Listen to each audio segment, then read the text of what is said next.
سائلة تقول: زوجي لا يدخل إلى البيت حتى يمر إلى بيت أهله، وهذه وش مشكلة؟ وش وجعك؟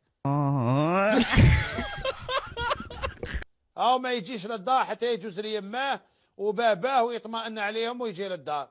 واش راكي حابة؟ يجوز للتبنة يجيك خابط، يروح يقمر، يروح يسرق، يروح يقعد في طريق هامل في الزنقة.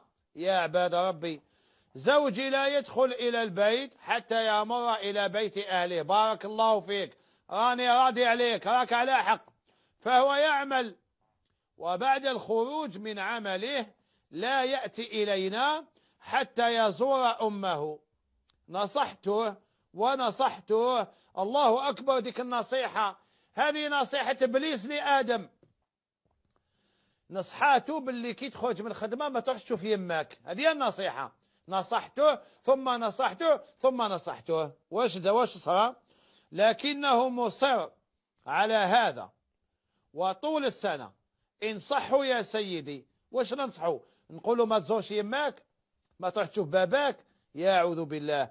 انصحوا يا سيدي، فهو يسمع كلامك ومن متتبع حصتك. أما لا، ما دام أنت تسمع كلامي وما دام أنت تتبع هذه الحصة، أنا نقول لك أنت على حق، وننصحك أن تستمر على هذا حتى تلقى الله.